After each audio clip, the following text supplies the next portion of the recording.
자, 여러분 안녕하세요. 네, 2014년도 기출문제를 풀이하도록 하겠습니다. 네, 먼저 1번부터 한번 살펴볼게요. 자, 문제 1번에서는 이제 네트워크 토폴로지에 대한 설명이다 라고 그랬습니다. 토폴로지다 라고 한다면 하나의 형태다 라는 겁니다. 그래서 어떤 식으로 네트워크를 구축을 했느냐라는 것을 말을 하는 건데요. 자, 첫 번째 보면 FDDI는 광 케이블로 구성이 된다 라고 그랬고, 자, 이거는 링형 토폴로지를 이용을 합니다. 그래서 FDDI는 이제 링 구조로 이제 이루어졌고요. 그 다음에 두 번째 보면은 허브 장비가 필요한 것은 그랬습니다. 네, 그래서 이제 허브 장비가 필요한 것은 이제 트리형이 되겠습니다. 왜냐면 이제 트리형이다라고 하면은 여러분이 네, 자 여기가 있고 나서 여기에다가 이렇게 연결을 시켜주고 또 이 부분에다가 이렇게 해서 이렇게 연결을 시켜주는 이런 방식으로 이루어지는 것을 말을 하고 있습니다. 그 다음에 터미네이터가 필요한 것은 이제 버스형이 됩니다. 터미네이터다라는 것의 의미는 뭐냐면 버스형에서 이제 이 회선을 통해서 데이터가 가게 되는데, 자, 상대방한테 전송을 하고 또 이 길을 가서 맨 끝에다가 도달을 했을 때 되돌아오지 못하도록 하는 이제 장치가 되겠습니다. 그래서 버스형에서 사용되는 방식이 됩니다. 그래서 정답은 2번이 되겠습니다. 자, 문제 2번 한번 살펴볼까요? 자, 이 그래프를 대상으로 해서 최소 비용 신장 트리를 구하십시오. 그랬습니다. 네. 그러면 최소 비용 신장 트리를 구하는 방법은 몇 가지 방법이 있는데 그 중에서 어떤 방식을 이용하자? 크루스칼 알고리즘을 이용을 하자라고 그랬습니다. 자, 크루스칼 알고리즘을 이용하는 방법은, 구하는 방법은 첫 번째 여기 있는 것들을 먼저 오름차순으로 나열을 하고 그것들이 서로 사이클이 형성되지 않도록 순서대로 적어주면 되겠습니다. 자, 그러면 여러분이 여기 있는 숫자들이 있는데 이 숫자들을 순서대로 한번 나열을 해볼까요? 네. 자, 가장 작은 거 3이죠. 네, 그 다음에 자 5가 있고 6이 있고 7이 있고 9가 있고 10이 있고 11, 12, 13이 있습니다. 자, 그러면 먼저 3을 연결해 볼까요? 3, 여기가 있죠? 네, 연결을 했어요. 됐죠? 그 다음에 5 연결해 볼까요? 네, 5 여기 있죠? 연결했어요. 그 다음에 6 연결해 볼까요? 여기 연결했죠? 네. 그 다음에 7을 연결해 볼까요? 여기가 있죠. 네, 7을 연결을 하면 어떻게 되죠?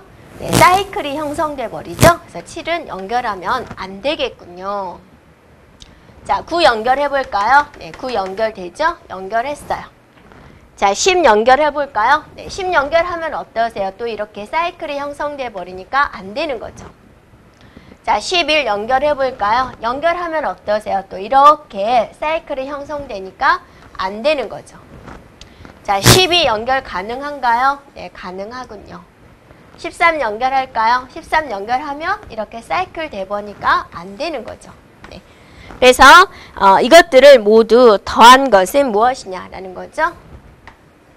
자, 3 더하기 5 더하기 6 더하기 9 더하기 12를 해보세요. 그러면 얼마가 나오나요? 더하는 게 아니라 5번째로 선택된 그랬습니다. 그래서 2번, 3번, 4번, 5번. 네, 5번째로 선택된 간선의 비용은 무엇이냐? 12가 되겠군요. 그래서 정답은 4번이군요. 네. 자, 문제 3번입니다. 네. 자, 문제 3번에서는 접근 속도가 빠른 것부터 순서대로 나열한 것은 그랬습니다. 그래서 우리가 이제 CPU 속에 있는 뭐가 가장 빠른 거예요? 네, 레지스터가 가장 빠른 거죠. 네, CPU 속에 있어요. 네, 그 다음에 뭐가 있죠? 그죠? 주기억 장치죠. 자, 그 다음에 뭐가 되는 거예요? 네, 보조기억 장치죠. 자, 그런데 이 주기억 장치, CPU와 주기억 장치 사이에 끼어드는 게 하나 있죠. 네, 뭐가 끼어들었어요? 두 개의 속도 차이를 보완하기 위해서 캐시 메모리라는 게 이제 끼어들었죠. 그래서 순서대로 적으면 이렇게 되는 거죠. 네, 됐죠? 네, 하드디스크가 바로 보조기억 장치니까요. 네, 그래서 정답은 1번이 되겠군요.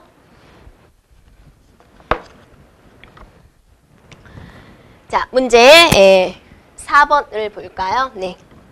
자, 이런 데이터가 있었을 때 해시 테이블에 저장을 했을 때 해시 테이블의 내용으로 옳은 것은 그랬습니다. 네, 그러면 어떻게 진행이 될까요?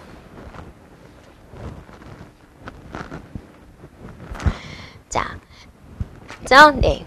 그래서 해시 테이블인데 어떻게 해서 나왔냐면 7로 나눠서 나머지를 0으로 하시오. 자, 어떤 숫자 MOD 7 그랬죠? 숫자를 7로 나눠서 모두 나머지 값을 구하겠다라는 거죠. 그러니까 해시 테이블이다라는 것은 이제 우리가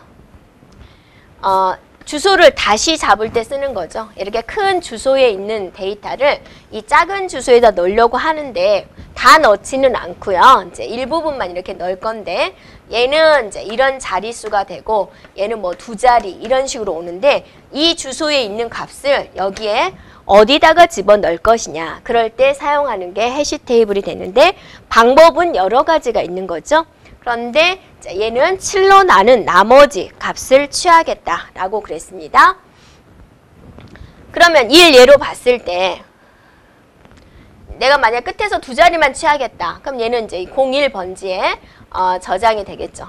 그런데 이제 하다 보니까 이런 번지도 있겠죠. 그럼 얘도 어떠세요? 또 01 번지에 들어오겠죠. 네, 이런 걸 뭐라 그러죠?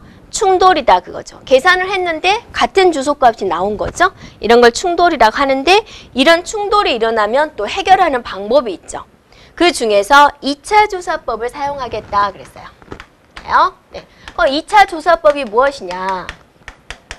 네, 더하기 1, 1의 제곱, 2의 제곱, 3의 제곱 이런 식으로 원래 나온 주소에다가 이런 방식으로 더해가는 방식을 2차 조사법이다 라고 합니다. 자, 그러면 7로 나눴기 때문에 주소가 어떻게 나올 수 있죠? 0부터 6까지 나올 수가 있겠죠. 네. 그래서 우리가 0부터 6까지의 주소를 마련하겠습니다. 네, 이렇게. 자, 이렇게 마련을 했고요. 얘는 0번, 1번, 2번, 3번, 4번, 5번, 6번 이렇게 마련을 했어요. 7로 나누니까. 그러면 이제 9라는 숫자는 여기서 어디에 저장이 될까요를 이제 우리가 결정을 해야 되는데 7로 나눈다 그랬죠? 네. 그래서 9 나누기 7을 해서 나머지가 얼마 나왔어요? 2가 나왔어요. 정수까지만 나누는 거죠. 그래서 9 나누기 7, 나머지 2를 구했다 그거죠. 그러면 2라는 2번지에다가 뭐가 들어오는 거예요? 9라는 숫자가 들어오겠군요. 네. 2번지에 9가 있는 걸 찾아보세요. 일단 1, 2, 3, 4 다 들어왔네요. 네. 자, 그 다음에 16 넣어야죠. 그래서 16 나누기 7을 해보세요. 2, 7에 14. 자, 나머지가 얼마 나왔어요? 자, 2, 7에 14. 나머지가 2가 나왔군요. 뭐가 발생했어요? 네, 충돌이 발생을 했어요.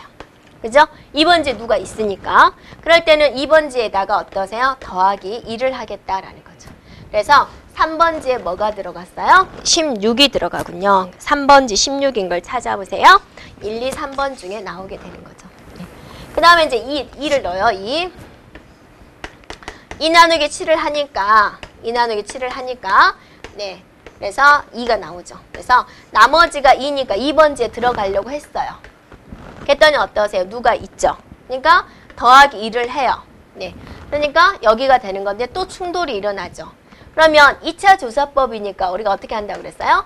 1의 제곱, 네.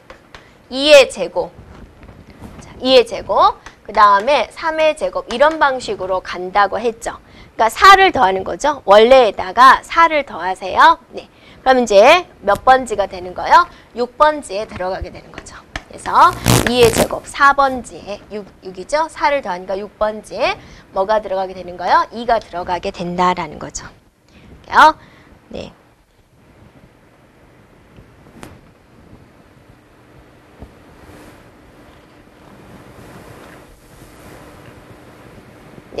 됐죠? 네.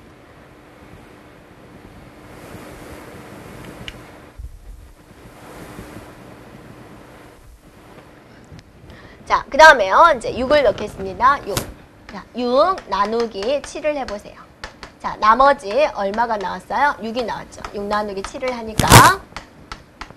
그래서 6번째에 들어가야 돼요. 근데 뭐가 일어났어요? 충돌이 일어났죠. 네. 그러면 어떻게 하죠? 네, 더하기 2를 하게 되는 거죠. 네. 그래서 여기에 6이 들어오게 되는 6번째인데 더하기 2를 해서 여기에 들어오게 되겠군요. 자, 여기까지는 됐죠? 여기까지만 해도 답이 나오긴 하죠. 네. 그 다음에 20을 해볼까요? 20 나누기 7을 해보세요. 네. 나머지가 얼마가 되나요?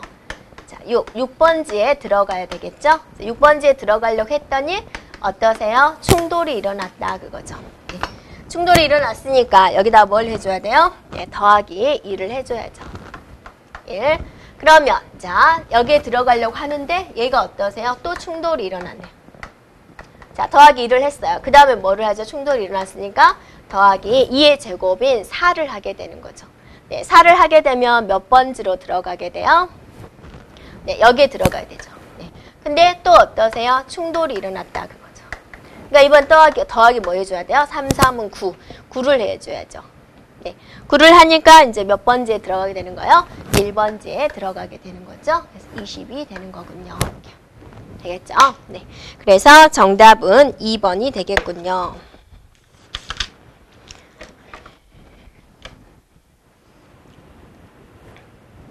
자, 5번 문제를 보겠습니다. 네.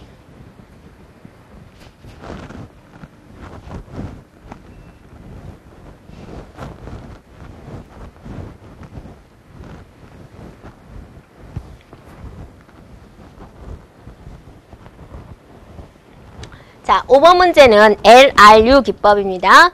이거는 이제 무엇을 말을 하냐면 메모리의 공간은 한정되어 있는데 그 속에 데이터가 또 들어오려고 했을 때 누구를 내보낼 거냐라는 거죠. 그런데 여기서 또 문제점은 뭐냐면 뭐를 이용한다? 스택 구조를 이용한다 그랬습니다. 그럼 스택 구조에 있어서는 누구를 내보낼 거냐? 가장 바닥에 있는 것을 내보낼 거고 항상 참조하는 것은 맨 꼭대기에 올려놔라 라는 겁니다. 그래서 스택이다 라고 그랬으니까 스택 구조다 라고 그랬으니까 여러분 이런 구조가 되는 거죠. 이 밑바닥을 우리는 뭐라 그러나요? 버튼이다 라고 이야기를 하죠. 맨 꼭대기를 뭐라 그러나요? 탑이다 라고 이야기를 하게 되는 거죠. 그래서 이게 4개, 몇 개인가요? 이게 4개죠. 4개의 데이터만 들어올 수가 있다. 이런 구조로 되어 있다라는 거죠. 그래서 예를 들어서 A, B, C, D가 있다. 근데 여기다가 또 2가 들어오게 된다. 누구를 빼요? A를 빼는 거죠. 네. 그래서 우리가 쉽게는 이 그림에서는 A를 뺀다라고 하지만 논리 이제 프로그램상으로는 어떠세요? A를 빼려면 얘네들을 다 꺼내야 되겠죠. 다 꺼낸 다음에 B, C, D를 집어넣고 E를 집어넣어라 라는 겁니다. 예. 그래서 스택 구조 하면은 그냥 우리가 생각해야 될 건 뭐냐면 누구를 제거시키냐? 맨 바닥에 있는 걸 제거시킨다. 새로 참조하는 것은 맨 위, 탑에 위치한다. 그것만 조심해주면 되겠습니다. 됐죠? 자, 그러면 이런 데이터가 주어지고 나서 최종적으로 스택의 내용을 물어봤어요. 자, 바닥을 버튼이라 그러고 꼭대기를 탑이다 라고 그랬습니다. 자, 1이 들어왔어요. 네. 어디만 뚜껑이 열려 있는 거예요? 꼭대기만 열려 있는 거죠. 그래서 1이 짠짠짠 하고 1이 들어왔어요. 그 다음에 2가 들어왔어요. 맞죠? 자, 3이 들어왔어요. 문제 없죠? 4가 들어왔어요. 됐어요. 자, 이제 새롭게 5가 들어오고 싶대요. 다 찾죠? 누구를 내보낼 거냐? 누구를 내보낼 거야? 2를 내보내야죠. 네. 그리고 이제 2를 내보내고 차곡차곡 다시 채워요. 2 들어와요. 3 들어와요. 4 들어와요. 맨 꼭대기에 5 들어와요. 이렇게. 됐죠? 네. 그 다음에 3이 있네요. 3 있으니까 그대로 놔두면 되죠? 근데 새로 참조하는 것은 항상 어디에 올려라? 맨 꼭대기에 올려라. 2 그대로 놔두고 얘가 4가 되는 것이고 얘가 5가 되는 것이고 꼭대기에 3이 있게 되는 거죠. 됐죠? 자, 그 다음에 4를 참조하고 있어요. 그러니까 여기 있는 4가 어때요? 맨 꼭대기에 올라가야죠. 나머지는 그대로 2, 5, 3, 4 이렇게 해주면 되죠. 됐죠? 네. 그 다음에 또 2를 참조한대요. 그러면 여기 있던 2가 맨 꼭대기로 올라오게 되고 밑에서부터 5, 3, 4, 2 이렇게 해주면 되겠군요. 자, 그 다음에 5를 참조하네요. 5. 그러면 5 참조하는 것이 어때요? 맨 꼭대기에 있는 거고 밑에서부터 3, 4, 2, 5 해주면 되겠죠? 네. 그 다음에 4를 참조한대요. 얘가 맨 꼭대기에 있으면 되죠? 3, 2, 5, 4 이렇게 해주면 되죠. 그 다음에 6을 참조한대요. 없네요. 누군가를 제거시켜야 되죠. 누구를 제거시켜요? 맨 끝에 있는 거 제거시켜줍니다. 그리고 2, 5, 4 새로 들어온 6 해주면 되죠. 난 또 새롭게 7이 들어온대요. 누구를 제거시켜요? 예, 밑바닥에 있는 걸 제거시켜요. 그래서 얘네들을 이렇게 해주고 맨 위에다가 7을 해주면 되죠. 자, 2가 또 새롭게 들어오네요. 얘 제거시키고 네, 그죠? 맨 꼭대기에 2가 들어오면 되죠. 자, 4를 참조하네요. 4를 맨 위로 올려주면 되죠. 네, 이렇게요. 나머지는 그대로 써주면 되죠. 그래서 최종적으로 써져 있는 모양은 정답은 4번이 되겠습니다.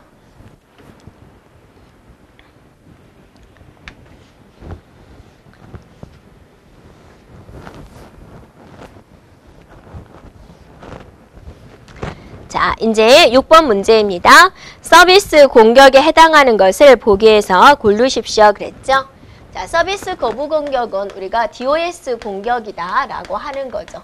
그래서 시스템을 파괴하는 데 목적이 있는 게 아니라 어디에 목적이 있다? 네, 서비스를 제공하지 못하도록 하는 데 목적이 있다라는 겁니다. 그래서 이것의 공격 기법에는 밑에 해설에 보면 4가지 방법이 있습니다. SIM 플로딩, 핑 오브 데스, 티어 드롭 어택, 랜드 어택 이런 종류가 있습니다. 그래서 일단은 우리가 도스 공격 기법 4가지 종류는 알고 있어야지 되겠습니다. 그래서 좀 종류만 안다면 이 문제는 맞출 수 있었고 우리는 이제 세부적으로 얘가 어떤 기법인지까지 더 알고 있으면 좋겠습니다. 네, 그래서 SIM 플루딩 방식은 3A 핸드쉐이킹의 취약점을 이용한 공격 기법이다라는 거죠. 그래서 연속적인 패킷을 보내가지고 이제 넘치게 만들어버리는 그런 기법이 되겠습니다. 그래서 이 기법은 이제 이런 거게 되겠죠. 3A 핸드쉐이킹이다 라고 한다면 A가 B가 서로 통신을 합니다. A가 물어보는 거죠.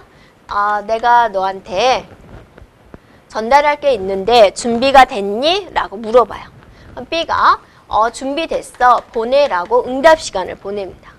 그런데 그 다음에 A가 전송하면 되는데 A가 전송을 안 하는 거예요. 그래서 왜 전송을 안 하지? 해가지고 B가 이 신호를 Q에다가 집어넣습니다. 몇 월 며칠 몇 시에 이런 신호를 보냈습니다. 또 보내요? 대답 없네요. 또 보내요. 또 보내요. 그래가지고 Q가 이제 오버플로우가 일어나게 돼버린다라는 겁니다. Q가 넘치게 돼버린다. 차곡차곡 쌓여있기 때문에 이런 기법이다라고 볼 수가 있겠습니다. 그 다음에 이제 핑 오브 데스 방식은 자, 핑 오브 데스 방식은 무슨 방식이냐면 패킷에 관련된 문제가 되죠. 그래서 우리가 패킷 단위로 보내고 또 패킷 단위로 재조립하는 그런 과정을 거치는데 얘는 엄청나게 패킷을 크게 해서 보내는 거죠. 그럼 이제 상대방의 입장에서는 어떠세요? 그걸 이제 잘게 쪼개줘야 되겠죠. 네, 그 쪼개는데 너무 많은 시간이 소비가 되게 된다라는 겁니다. 네. 그 다음에 이제 티어드롭 어택이다. 눈물방울이다.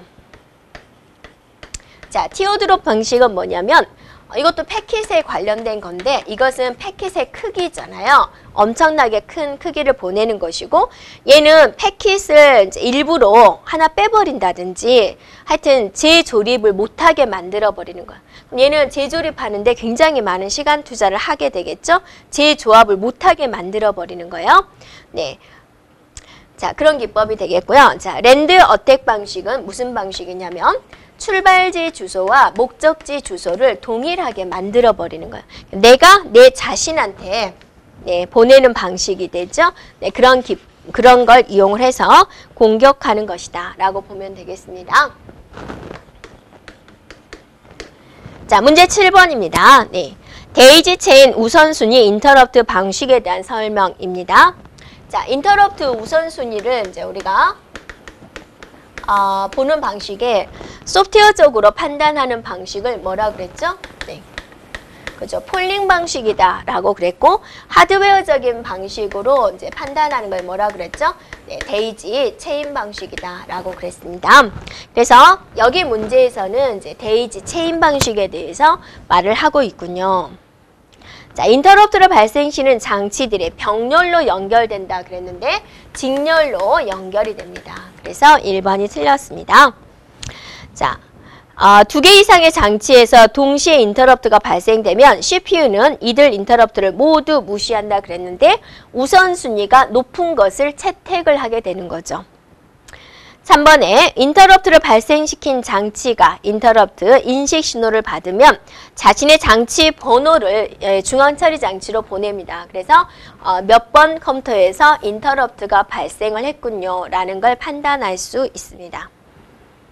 중앙처리 장치에서 전송되는 인터럽트 인식 신호는 우선순위가 낮은 장치부터 그랬어요. 이거 말이 안 되죠. 우선순위가 높은 장치부터 순차적으로 전달이 됩니다. 네, 그래서 옳은 것은 3번이 되겠군요.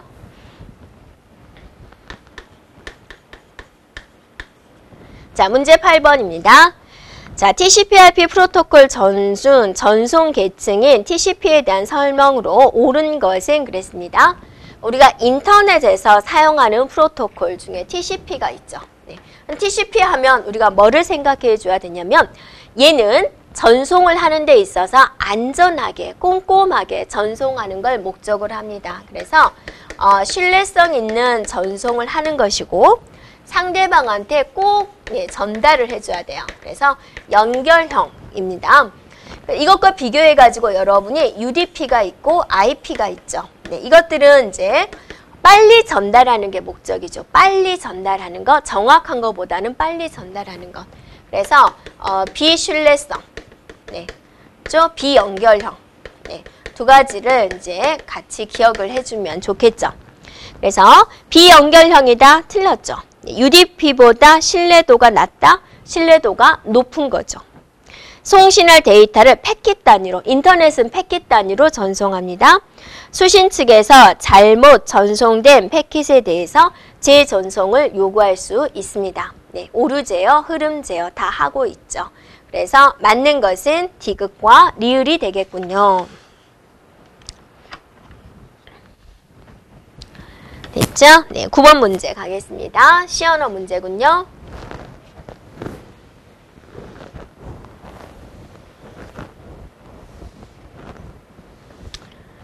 자, 한번 차근히 풀어볼게요. 네. 자, 메인이 어딨나 한번 찾아볼까요? 메인이 밑에 있군요. 네, 여기가 이제 주 프로그램이다 라고 하는 거고 A를 0이다 라고 선언했습니다. 자, 여기서 함수를 뭐 하고 있어요? 호출하고 있군요. 4라는 걸 가지고 갔다 와라 그거죠. 그래서 자, 서브 4를 호출하고 있습니다. 자, 여기서 4로 받았어요. 그러니까 여기서 뭐라는 소리예요? n은 4라는 소리죠.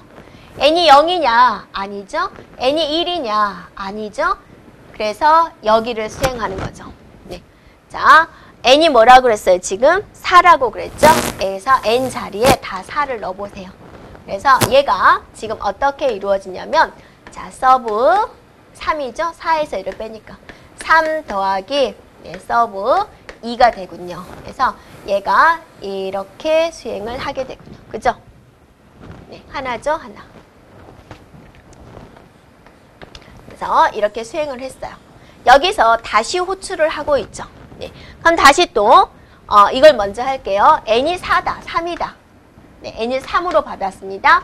0이냐, 1이냐, 아니니까 1이 오는 거죠. 자, n이 3이다 그랬어요. 3. 그럼 3 빼기 1을 하니까 2군요. 네. 그래서 서브 2를 호출을 하고 다시 서브 2를 호출하는 거죠. 얘가 지금 이렇게 이루어진 거죠. 됐죠? 네. 그 다음에 이제 이걸 볼게요. 이거 이제 조금 이따 할게요. 서브 2 호출했어요. n은 뭐가 되는? 2가 되는 거죠. 네, n이 2가 됐어요. 0이냐, 1이냐, 아니니까 1이 오는 거죠. 네, 2가 됐어요. 그럼 얘가 어떻게 푸는 거예요? 네, 서브 1 더하기 서브 0으로 풀겠군요. 됐죠? 네.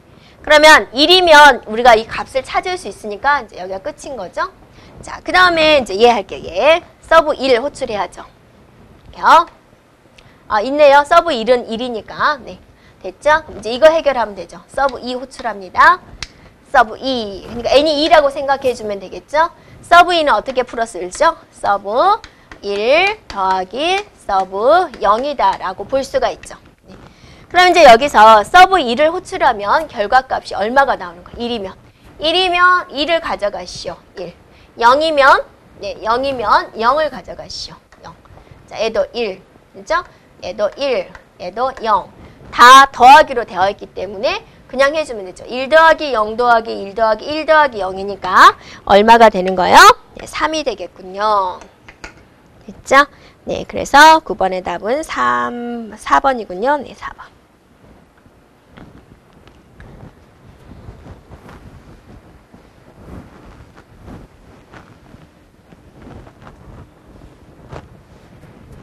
자, 그 다음에 10번 문제입니다. 네. 프로세스의 동기화 문제를 그랬습니다. 문제 10번이네요. 네, 프로세스 동기화 문제를 해결하기 위한 방법인 세마포어 알고리즘에 대한 설명 중 옳은 것은 그랬습니다. 세마포어 알고리즘은 상호 배제 문제를 해결하기 위한 거죠. 상호 배제라는 게 무엇이에요? 네, 어떤 자원을 어느 한 순간에는 하나의 프로세스만 사용할 수 있어요. 라는 부분이 됩니다. 자, 세마포어 변수는 일반적으로 실수형 변수를 사용하지 않습니다. 네, 정수형 변수만 사용하죠. P연산과 V연산이 있습니다. 맞죠? P연산과 V연산의 구현 방법에 따라서 바쁜 대기를 해결할 수 있습니다. 됐죠? 네, 그래서 일단 틀린 것은 1번이 됩니다. 세마포어라는 알고리즘 P연산과 V연산으로 이루어져 있는 것. 네, 이거는 상호 배제 문제를 해결하기 위한 방법이다 라는 겁니다.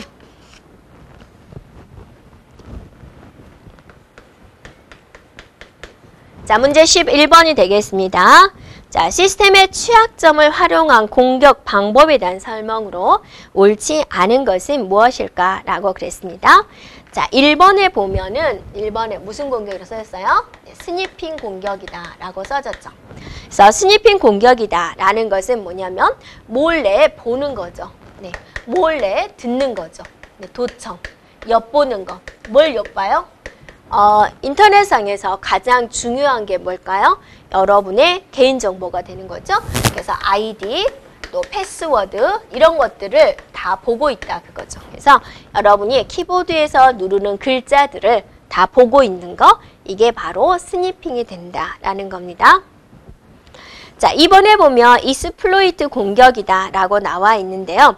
이스플로이트 공격은 뭐냐면 공격자예요. 공격자가 의도한 명령어를 실행하도록 하는 그런 공격 기법이 되겠습니다. 그 다음에 여러분이 뒤에 있는 출발지와 목적지 주소를 똑같이 만드는 거. 랜드 어택이다 그랬죠. 네, 그래서 자기가 자기 자신한테 호출하는 것. 그 다음에 3번에 SQL 인젝션이다 그랬어요.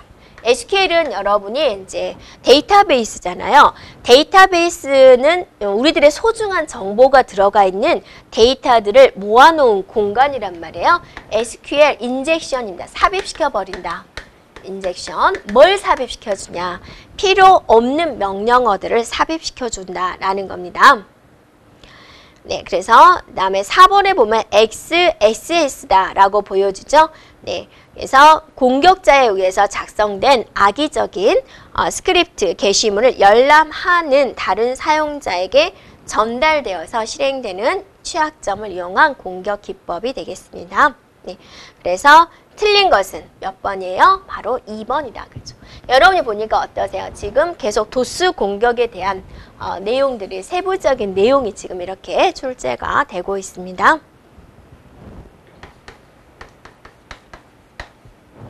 문제 12번입니다. 소프트웨어 오류를 찾을 수 있는 블랙박스 시험의 종류가 아닌 것을 고르세요.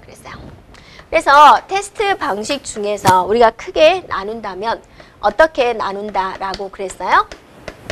네, 화이트박스 방식과 네, 블랙박스 방식으로 나눈다라고 그랬죠. 네, 그래서 화이트박스 방식은 어떤 걸 판단하는 거죠? 내부적인, 논리적인 이런 것들을 이제 테스트하는 방식. 문제가 없나? 원식 코드. 네, 하나하나씩 뜯어보면서 문제 없나? 그런 걸 하는 것이고, 블랙박스는 내부적인 것보다는 바깥의 기능, 자동차가 잘 굴러가나, 브레이크 잘 잡히나, 이런 기능적인 검사를 하는 것을 블랙박스 테스트다라고 하고 있습니다. 그래서 블랙박스 테스트의 종류, 비교시험, 동치분할, 원인효과 그래프 이런 것들이 있습니다. 이번에 나와 있는 기초 경로 테스트는 화이트박스가 되겠습니다. 네, 그래서 12번의 답은 2번이 되겠습니다. 자, 13번 문제입니다. 정규화에 관련된 문제가 되는 거죠. 이런 게 남아있을 때, 이런 게 되어 있을 때 R은 어떤 정규형에 속하는가 그랬습니다. 그러면 여러분이 정규화를 한번 보면은 만족을 했을 때 1정규형은 뭐를 만족해야 돼요? 모든 것들이 원자값이어야 된다. 그래서 일반적인 데이터베이스는 1정규형을 만족을 하고 있죠. 그래서 원자값이어야 된다라는 것은 무엇을 의미하냐면, 자, 이 학생이 A라는 학생이 주문을 했는데, 자, 케이크하고 책을 주문을 했어요. 그래서 여기 이름, 네, A 이렇게 했다 그거죠. 이런 거는 안 된다. 이건 원자성이 아니다라는 거죠. 원자성이다라고 한다면 이름과 주문이 있다. 그러면 얘는 A가 케이크를 주문했고요. A가 책을 주문했어요. 한 줄에 하나씩 쓰는 것을 우리는 원자값이다 라고 하는 거죠. 그래서 1정규형은 원자값이어야 된다. 다 만족하고 있죠. 네. 두 번째는 부분 함수 종속을 제거해야 된다.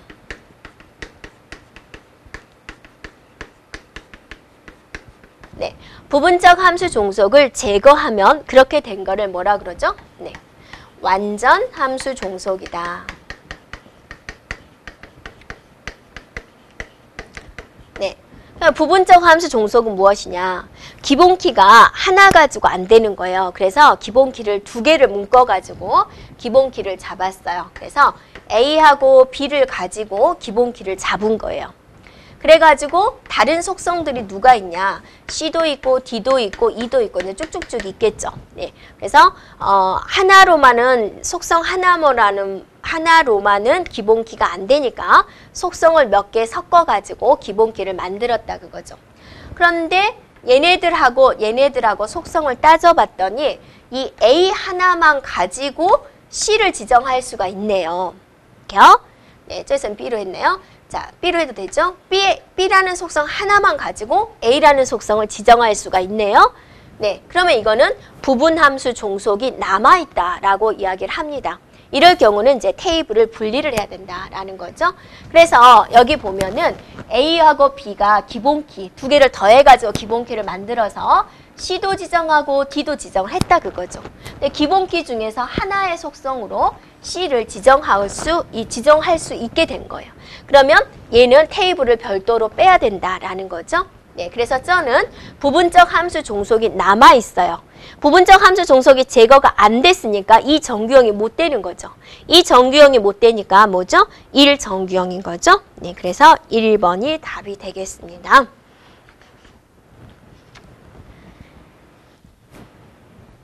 자, 그 다음에 이제 문제 14번 들어가겠습니다. 네.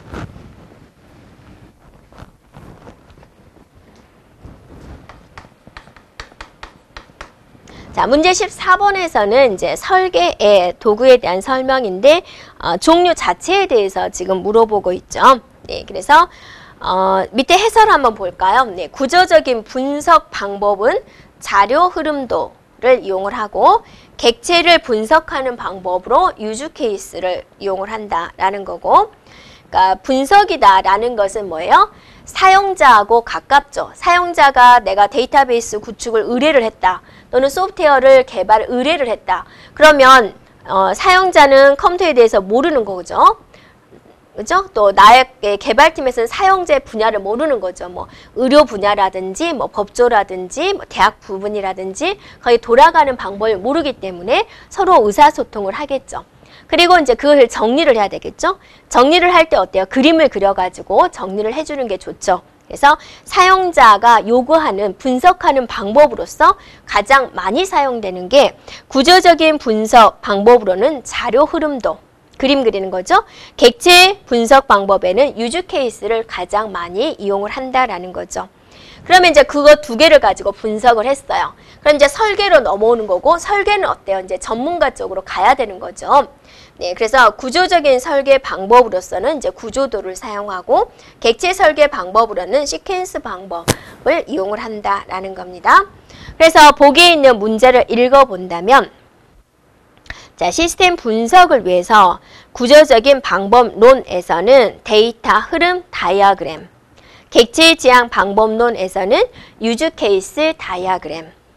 자, 시스템 설계를 위해서 구조적인 방법론에서는 구조도, 객체 지향 방법론에서는 시퀀스 다이어그램 등이 널리 사용이 되고 있다라는 겁니다. 그래서 4번이 되겠습니다. 네, 15번 문제 가겠습니다. 네, IP 버전 4에서 서브넷 마스크가 그랬습니다. 네, 255, 255, 255, 0인 경우 하나의 네트워크에 최대 254대의 호스트를 연결할 수 있는 클래스로 오른 것은 그랬습니다. 그래서 우리가 이제 볼 거는 문제 15번이 되는 거죠. 네, 클래스라는 개념이 있다라는 거죠. 이거는 IP 버전 4에만 있는 거죠. 그래서 IP 버전 4에 클래스라는 개념이 있습니다. 이 클래스는 뭐를 기준으로 나눴느냐? 보유되고 있는 컴퓨터 대수에 대해서 나눴다라는 겁니다. 그래서 A 클래스가 있어요. A 클래스, 다음에 B 클래스, 다음에 C 클래스가 있다라는 거죠. 그래서 이런 걸 하기 위해서 서브넷 마스크라는 게 있습니다. 네, 서브넷 마스크.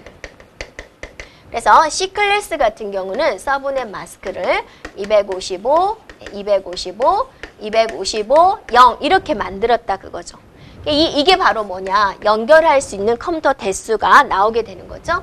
그래서 얘가 8비트니까 2의 6승, 2의 8승, 256인데 두 대는 우리가 특수한 용도로 사용을 하고 있어요. 그래서 빼기 2를 해서 254대의 컴퓨터를 연결할 수 있다라는 거죠. 그러면 B 클래스는 더 많이 연결할 수 있어요. 더 많이. 그래서 얘는 서브넷 마스크가 255.0이 되는 거죠. 그래서 그죠? 2의 8승 곱하기 2의 8승 빼기 2개의 만큼의 컴퓨터 대수를 보유하고 있는 곳은 B 클래스가 된다라는 거죠. 그럼 A 클래스는 얼마일까요? A 클래스는 255.0.0.0이 되는 거죠. 2의 8승 곱하기 2의 8승 곱하기 2의 8승 곱하기 빼기 2. 엄청난 거죠. 그래서 얘는 거의가 국가망에서 사용되고 있다. 이런 게 클래스의 개념이고, 문제에서 요구하는 254대의 호스트를 연결할 수 있는 거 바로 C 클래스가 되겠습니다. 자, 문제 16번 가겠습니다. 자, 문제 16번에서는 삭제입니다. 삭제. SQL 명령어에서 이제 삭제 명령어를 우리가 알고 있느냐라는 거죠. 테이블이 아니라 투플을 삭제하는 거죠. 그래서 투플을 삭제하는 명령어 뭐가 있어요? 네, 딜리트가 있죠. 네, 딜리트 다음에는 뭐가 오게 돼요?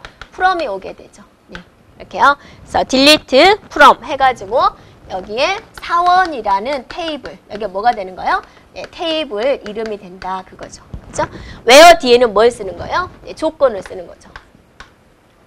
where 조건. 지금 조건을 뭘 잡았어요? 4번이 100인 거. 네. 4번이 100인 데이터는 다 삭제를 해주세요 라는 뜻입니다. 그래서 16번의 답은 1번이 되는 거죠.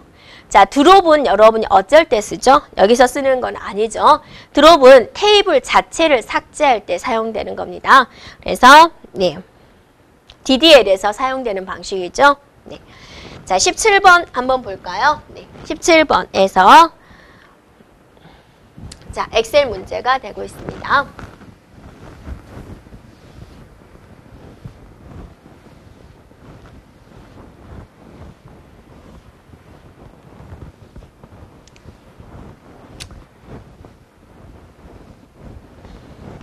지금 문제에서 뭘 구하자라고 했냐면 그런 수식을 주어지고 결과값을 물어보고 있군요. 네, 그래서 수식 한번 써볼게요. 네. 자, H 루크업이다 그랬습니다. 네. 그 다음에 인덱스다 그랬습니다. 범위가 어떠냐면 A2에서 C5다 그랬고 2,2다라고 그랬고 B7에서 29, 2다 그랬습니다. 이것이 의미하는 것이 무엇이냐, 화면에 뭐가 출력될 것이냐라는 거죠. 그럼 여러분이 우리가 인덱스 함수에 있어서는 이게 무슨 뜻이냐, 자, 여기가 범위가 되는 것이고요. 이 범위 안에서 몇 번째 행이고 몇 번째 열이냐라는 겁니다. 일단 여기를 이제 우리가 추출을 해볼까요? 네.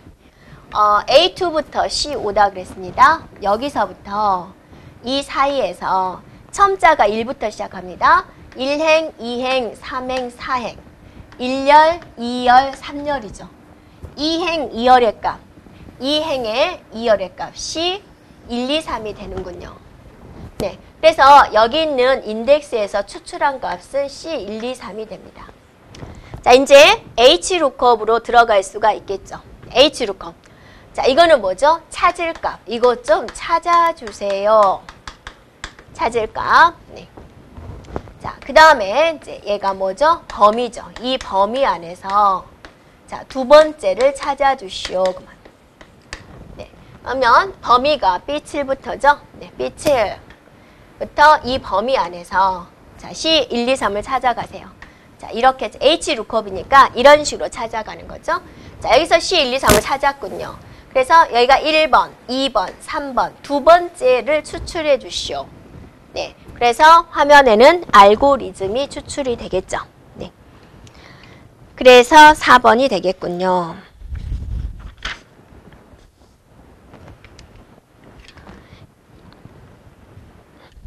자, 문제 18번입니다.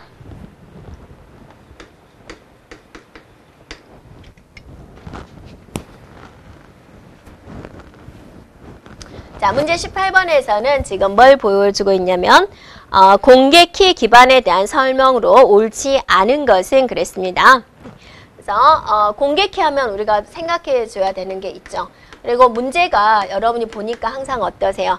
비밀 키보다는 공개 키가 더 출제가 되고 있죠. 더 어렵고 내 알고리즘이 더 어렵고 또 우리가 지금 현재 더 많이 사용하고 있고 또 활용도도 있기 때문에 공개키에 대한 문제가 계속 나오고 있군요.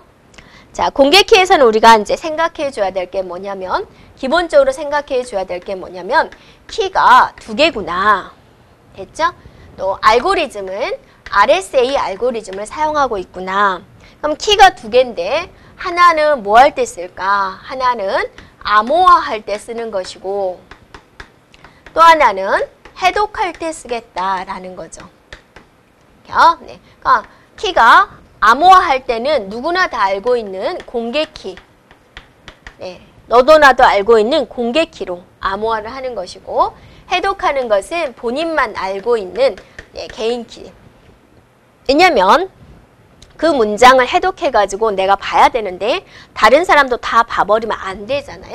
그래서 나만 가지고 있는 개인키로 해독을 하고 있습니다.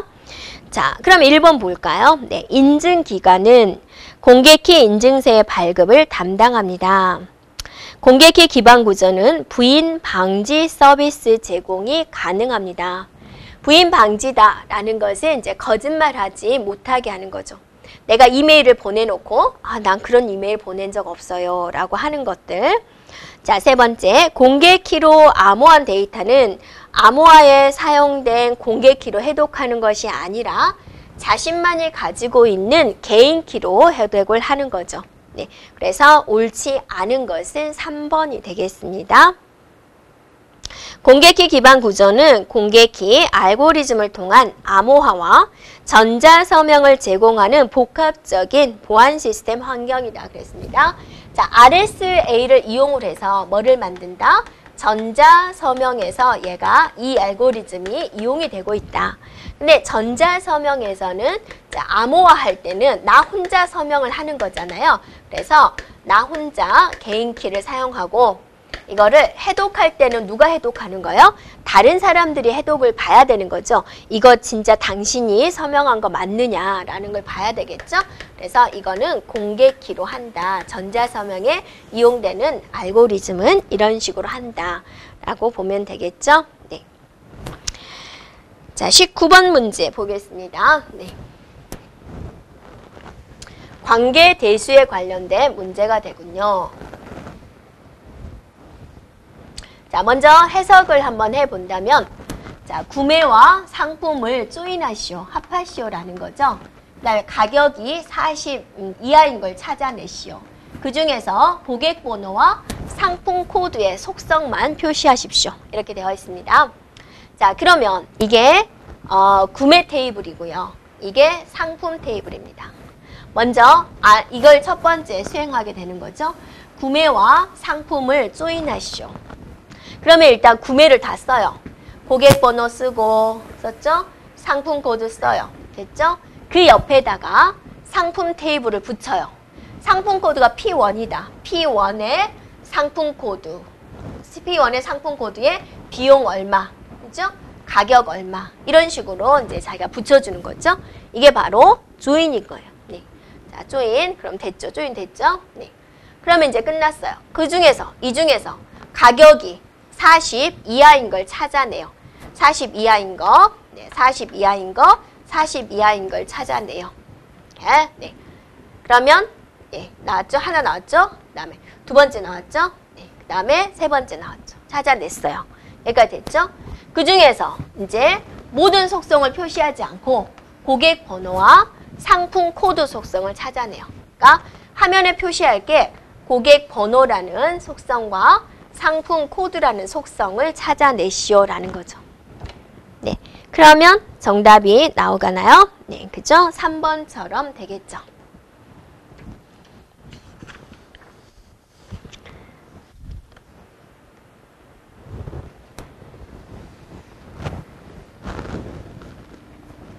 자, 20번 문제가 되겠습니다. 20번 문제.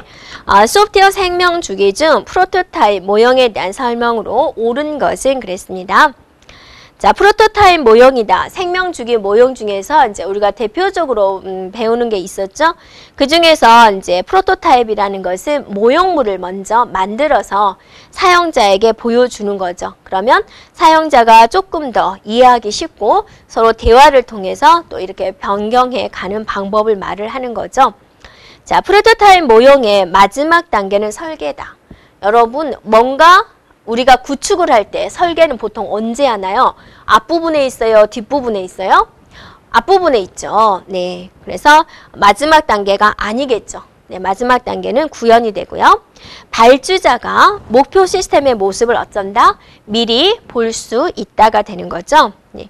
자, 폭포수형이랑 비교를 해본다면 폭포수형이라는 것은 있었는데 폭포수형은 이제 위에서 아래로 떨어지는 방식이니까 앞에가 정확해야지 뒤에 것이 이렇게 이어지는 방식이에요. 수정하기가 굉장히 힘들어요. 폭포는 뒤로 올라갈 수가 없으니까 한번 떨어지면 끝이죠. 근데 사용자의 요구사항이 정확하게 맞아 떨어진다면 폭포수형을 해도 되는 거죠. 근데 사용자는 컴퓨터 시스템을 잘 모르니까 이렇게 했다가 이게 아닌 것 같아요. 이런 거로 또 바꿔주세요 할 수 있죠. 그래서 사용자의 요구사항이 조금 불분명할 때는 뭐를 이용한다? 프로토타입을 이용을 한다라는 거죠. 미리 모형을 보여주니까 어때요? 이해하기가 쉬운 거죠. 네. 그래서 사용자가 정확하게 말을 해주면 분석이 정확한 경우는 폭포수형을 이용을 하고 유저의 사용자의 분석이 좀 불분명해요. 정확하지 않아요. 그러면 이제 모형물을 만들어서 이해시켜주는 이 방식이 낫다라는 거죠. 네. 그래서 니은과 디귿이 맞습니다. 그래서 정답은 2번이 되겠습니다. 네. 자, 여기까지 2014년도 기출문제였습니다. 여러분 수고하셨습니다.